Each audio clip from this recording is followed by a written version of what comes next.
Hello students, how are you?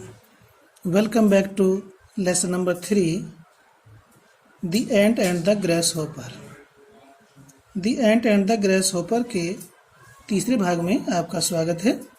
इससे पहले हम आपके लिए 2 वीडियो उपलब्ध करा चुके हैं और इस लेसन को लगभग 4 वीडियो में हम आपको उपलब्ध कराने वाले हैं। आइए लेसन 3 का थर्ड पार्ट शुरू करते हैं। देखिए, जब टॉम जॉर्ज से कहता है कि यदि वह उसे 200 पाउंड्स देने का एहसान करेगा तो उसे परिवार के सम्मान की खातिर इस काम को छोड़ने में कोई भी परेशानी नहीं है। जो शराब खाने में विभिन्न प्रकार की शराबों को मिश्रित कर रहा था और उसके प्रिय क्लब के बाहर टैक्सी में बैठ करके यात्रियों की प्रतीक्षा कर रहा था, तो जॉर्ज को ये अच्छा नहीं लगा और जब टॉम ने 200 पाउंड का एक प्रश्न किया तो उसने उसको वे 200 पाउंड दे दिए, चुका दिए। अब इससे आगे क्या होता है? Once Tom nearly went to prison. लेखक कहता है कि एक बार तो टॉम नियरली मीन्स लगभग, वेंट टू प्रिजन, प्रिजन कहते हैं जेल, तो एक बार तो टॉम लगभग जेल ही चला गया। George was terribly upset. George था, टेरिबली मीन्स अत्यधिक, badly, upset means disturbed. George बहुत अधिक परेशान था। ही went into the whole discreditable affair. He went into, उसने इंक्वायरी की, जांच की, the whole, संपूर्ण, discreditable मीन्स बेईमानी के, अफेयर मीन्स मामले की। जॉर्ज ने इस संपूर्ण बेईमानी के कार्य की जांच पड़ताल की। इसके तह तक गया कि वास्तव में क्या मामला है। Really, Tom had gone too far. Really means वास्तव में Tom had gone चला गया था, too far बहुत दूर, यानी वास्तव में टॉम बहुत दूर चला गया था, बहुत आगे बढ़ गया था। वास्तव में टॉम ने सीमाओं को लांघ दिया था। वास्तव में टॉम ने हद कर दी थी, लापरवाही की भी और गलत कार्यों की भी। He had been wild, thoughtless, selfish, but he had never before done anything dishonest by which George meant illegal. Writer कहता है कि he had been wild, वह जंगली हो गया था, बेसऊर, जंगली होना, बेसऊर होना। थॉटलेस, विचारहीन हो गया था, एंड सेल्फिश, और स्वार्थी हो गया था। ही, टॉम, ये जो ही है टॉम के लिए है, वह जंगली हो गया था, विचारहीन हो गया था और स्वार्थी हो गया था। But he had never before done anything dishonest.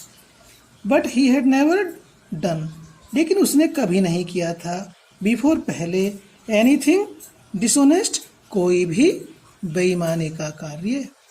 लेकिन टॉम ने पहले कभी कोई इस प्रकार का बेईमानी का कार्य नहीं किया था। By which George meant illegal, जिसका जॉर्ज का अभिप्राय गैरकानूनी हो। इल्लीगल मीन्स गैर कानूनी, जिसका अभिप्राय जॉर्ज का कानून के विरुद्ध हो।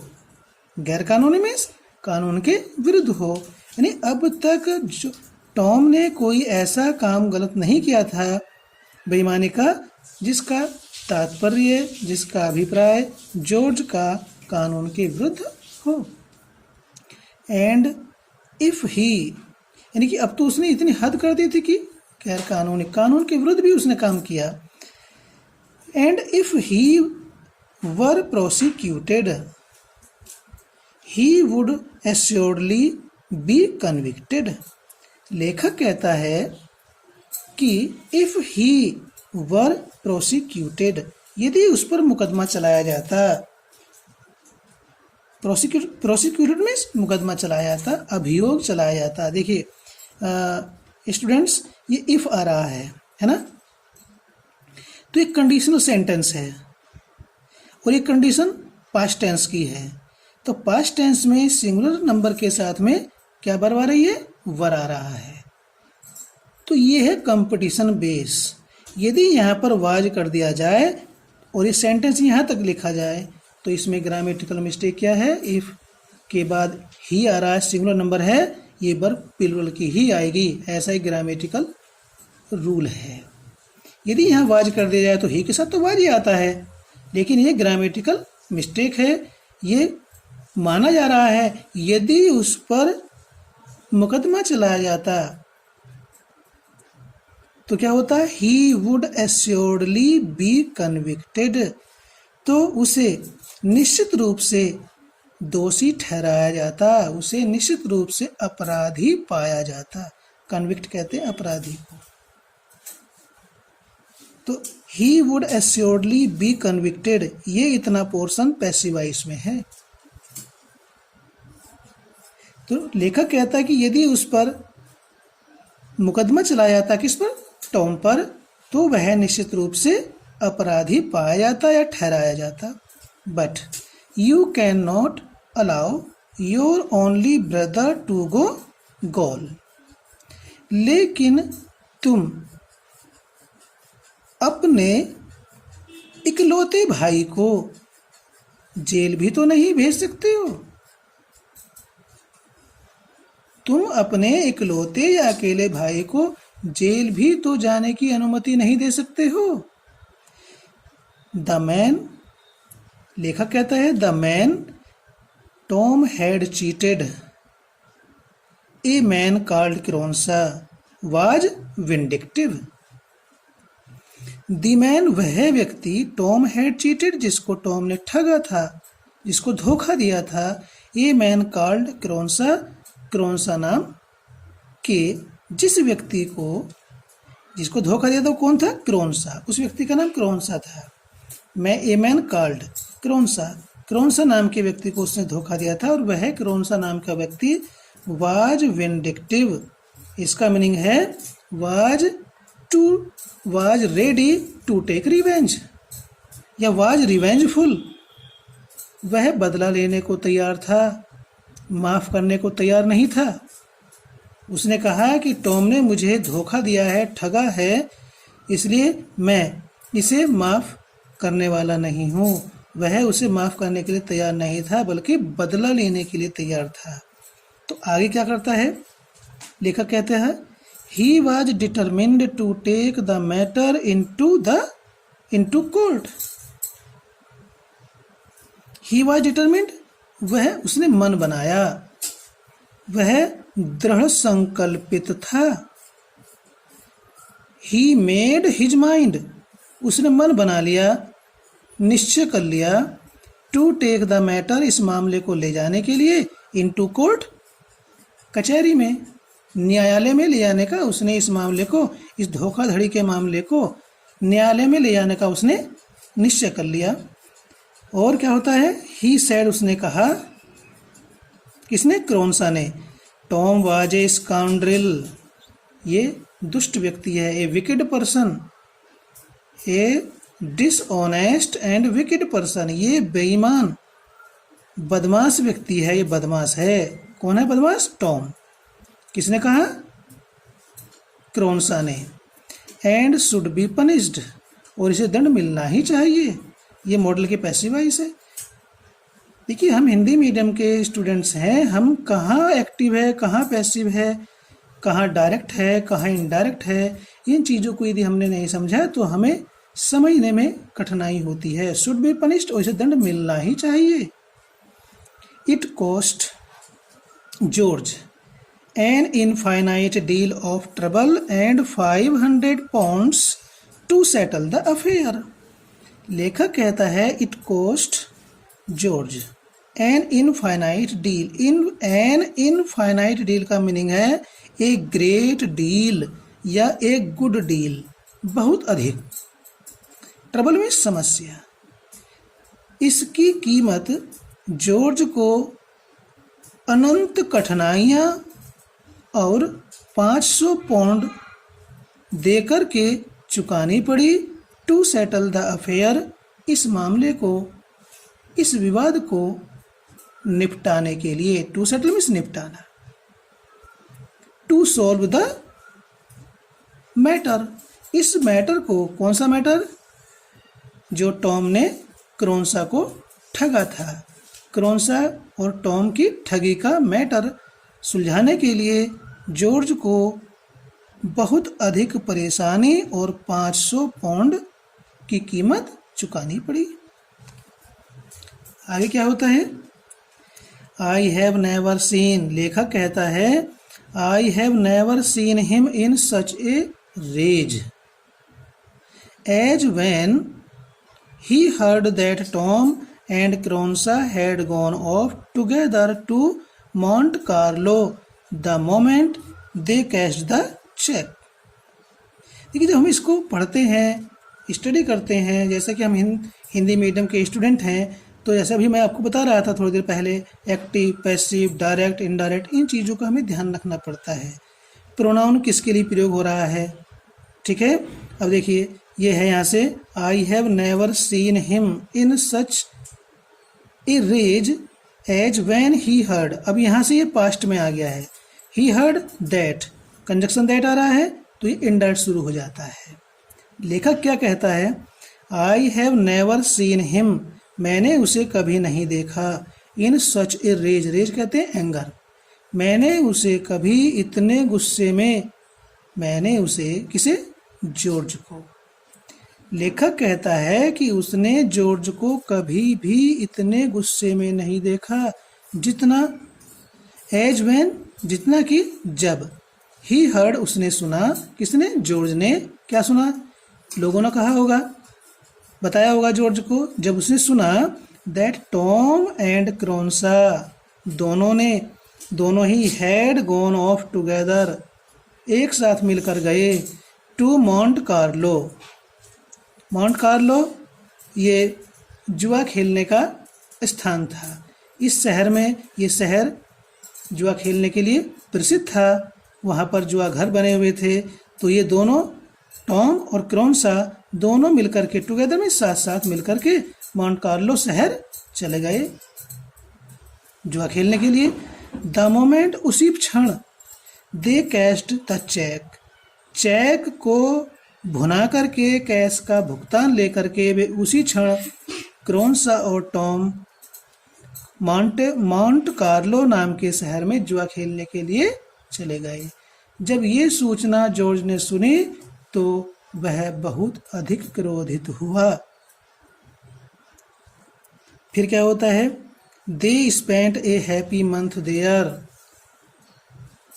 टॉम ने और क्रोन्सा ने वहाँ पर मॉन्ट कार्लो सिटी में, शहर में 1 महीना प्रसन्नता के साथ व्यतीत किया। अब देखिए टॉम कितना धोखेबाज था। पहले उसको धोखा दिया, क्रोन्सा को मुकदमा बना दिया, जॉर्ज ने उसको निपटाया, 500 पाउंड देकर के चेक दिया 500 पाउंड का, और फिर से दोनों टॉम और क्रोन्सा मॉन्ट कार्लो नामक शहर में जुआ खेलने के लिए चले गए और 1 महीना मौज मस्ती की, मस्ती मारी उन्होंने 1 महीने तक। अब आगे क्या कहता है writer W.S. माघम? For 20 years Tom raced and gambled, floundered with the prettiest girls, danced, ate in the most expensive restaurants and dressed beautifully। लेखक कहता है कि for 20 years 20 साल तक टॉम रेस्ड, टॉम ने घुड़सवारी की, घोड़ों पर दांव लगाया, एंड गैम्बल्ड, और जुएबाजी की, जुआ खेला, फ्लैंडर्ड विद द प्रेटिएस्ट गर्ल्स, प्रेटिएस्ट जो है प्रेटी की सुपरलेटिव डिग्री है, ठीक है। तो ये प्रेटिएस्ट में सर्वाधिक सुंदर, लड़कियों के साथ उसने फ्लैंडर्ड मौज मस्ती की या प्रेमालाप किया। डांस्ड नाचा। Ate in the most expensive restaurants और अत्यधिक महंगे भोजनालयों में भोजन खाया। फ्री का मिल रहा था ना, भैया कमा रहा था, अपने सब कुछ छोड़ दिया था, सारी जिम्मेदारी परिवार की, तो उसने जो भी पैसा मिला वो महंगे से महंगे रेस्टोरेंट में जाता और खाना खाता और क्या करता, एंड ड्रेस्ड ब्यूटीफुली, और सुंदर सुंदर कपड़े पहनता, नए नए और सुंदर तरीके से कपड़े पहनता। क्या लिखता है लेखक आगे, he always looked as if he had just stepped out of a bandbox. लेखक कहता है टॉम के बारे में कि ही ऑलवेज लुक्ड, वह हमेशा ऐसा लगता था, ऐसा दिखाई देता था, एज इफ मानो ही हैड जस्ट अभी अभी ही स्टेप्ड आउट, बाहर निकल कर आया हो, ऑफ ए बैंड बॉक्स, किसी संदूक या बक्से से। मीन्स लेखक का कहने का तात्पर्य है कि टॉम हर समय ऐसा लगता था जैसे कोई बक्सा होता है और उस बक्से में कोई सामान रखा होता है नया, हमने उसका फीता तोड़ा और निकाला बिल्कुल नया, तो उसी प्रकार से टॉम भी बिल्कुल चुस्त और दुरुस्त सुंदर दिखाई देता था। दो ही वॉज 46, यद्यपि वह 46 वर्ष का था। लेखक कहता है कि यद्यपि वह 46 वर्ष का था, you would never have taken him for more than 35, फिर भी आप उसे 35 साल से ज़्यादा का नहीं मान सकते थे, समझ सकते थे। देखिए 46 वर्ष का था, लेकिन रहन सहन, खाना पीना, मौज मस्ती करना, उसके कारण वह 35 का दिखाई देता था।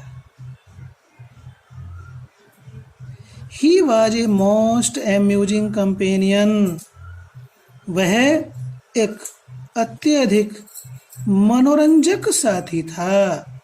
एम्यूजिंग मीन्स इंटरेस्टिंग, रुचिकर, जो आनंद देने वाला होता है, मन लगाने वाला होता है।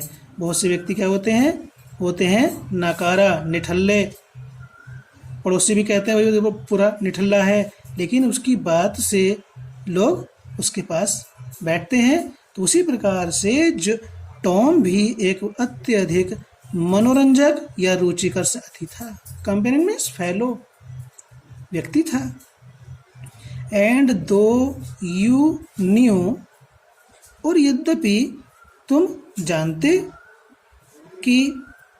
थे, ही वॉज परफेक्टली वर्थलेस, यद्यपि तुम जानते हो कि वह पूर्ण रूप से निकम्मा है। परफेक्टली मीन्स पूर्ण रूप से, वर्थलेस मीन्स निकम्मा, नाकारा, बेकार, कहते हैं ये आदमी तो बिल्कुल बेकार है, वर्थलेस।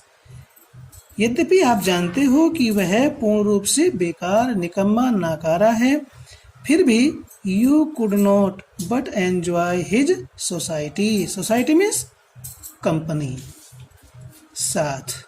फिर भी आप उसकी संगति का, उसके साथ का आनंद लेने से अपने आप को नहीं रोक सकते हो। ऐसा व्यक्ति टॉम था। सभी जानते थे कि ये टॉम निकम्मा है, पूर्ण रूप से नकारा है, बेहया है, फिर भी कोई भी व्यक्ति उसकी कंपनी का आनंद लेने से, एंजॉय मीन्स आनंद, हिज सोसाइटी, उसकी कंपनी का आनंद लेने से अपने आप को नहीं रोक सकता था। He had high spirits, an unfailing gaiety, and incredible charm.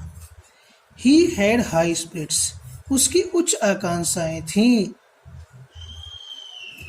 वह उच्च आकांक्षाएं रखता था और एन अनफेलिंग गेटी, और सदा प्रसन्नचित्त रहता था। गेटी मीन्स हैप्पीनेस, अनफेलिंग कभी फेल न होने वाली, सदा हंसमुख चेहरा, एंड इनक्रेडिबल चार्म, और अविश्वसनीय आकर्षण था। यानी कि उसकी उच्च आकांक्षाएं थी, हमेशा उसके मन पर, चेहरे पर खुशी और अविश्वसनीय आकर्षण था। ठीक है, ये चीजें लेखक टॉम के बारे में बताता है। फिर आगे क्या कहता है लेखक, I never grudged the contribution he regularly levied on me for the necessities of his existence। लेखक कहता है कि I never grudged का मीनिंग है मैंने कभी इनकार नहीं किया, मैंने कभी घृणा नहीं की। द कंट्रीब्यूशंस अनुदान की, सहयोग की। ही रेगुलरली जो उसने नियमित रूप से, लेविड ऑन इम्पोज्ड ऑन लगाया या थोपा, मेरे ऊपर, for the necessities of his existence अपने जीवन की आवश्यक वस्तुओं के लिए। नेसेसिटीज मीन्स आवश्यकता की वस्तुएं, ऑफ हिज एग्जिस्टेंस अपने जीवन की, अपने दिन प्रतिदिन की आवश्यक वस्तुओं के लिए जो भी नियमित रूप से जॉर्ज ने अब मेरे ऊपर था, लेखक के ऊपर जो भी कर लगाया, उस जो भी कर लगाया, जो कुछ भी थोपा, उस अनुदान को लेखक ने देने से कभी ऐतराज नहीं किया। जितना टॉम ने लेखक से मांगा, लेखक ने उसे देने से कभी ऐतराज या इनकार नहीं किया। I never lent him 50 pounds without feeling that I was in his debt। That means ऋण या कर्ज। लेखक आगे क्या कहता है, I never lent him 50 pounds मैंने कभी उसे 50 पाउंड नहीं दिए, विदाउट फीलिंग इस भावना से, that I was in his debt इसका मीन्स है कि लेखक ने जब भी टॉम को 50 पाउंड दिए, वो इस भावना से दिए कि वह उसे उधार नहीं दे रहा, बल्कि वह खुद ही उसका कर्जदार है। ये समझ करके लेखक टॉम को 50 पाउंड ये समझ करके देता था कि वह उसका कर्जदार है, उधार नहीं दे रहा बल्कि कर्जदार है। एवरीवन, टॉम रैमसे हर एक व्यक्ति को जानता था, सबको जानता था। And everyone new Tom Ramsay, और प्रत्येक व्यक्ति मीन्स सारे व्यक्ति टॉम रैमसे को जानते थे। You could not approve of him, तुम उसे मान्यता नहीं दे सकते या तुम उसे स्वीकार नहीं कर सकते, बट परंतु you could not help liking him, लेकिन आप उसे पसंद करने से भी नहीं रुक सकते हो। Could not help means could not check. You could not check himself from liking him, इसका ये सेंस है यहाँ पर। तुम उसको स्वीकार नहीं कर सकते, परंतु तुम उसे पसंद करने से भी अपने आप को नहीं रोक सकते हो, था उसे पसंद करोगे ही, ऐसा व्यक्ति टॉम था। आगे क्या होता है, पुअर जॉर्ज, लेखक कहता है बेचारा जॉर्ज। अब यहाँ पर जॉर्ज के बारे में लेखक बताता है, अब तक ये टॉम के बारे में बता रहा था। बेचारा George, only a year older than his scapegrace brother looked 60। बेचारा जॉर्ज अपने स्केप ग्रेस कहते हैं निकम्मा, निठल्ला, नाकारा, बेहया, कामचोर, ये सब इसके मीनिंग है। Worthless, good for nothing.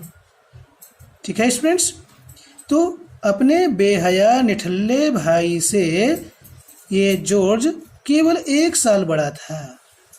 A year older, 1 वर्ष बड़ा था। लुक्ड 60, कितने का दिखाई देता था? 60 का।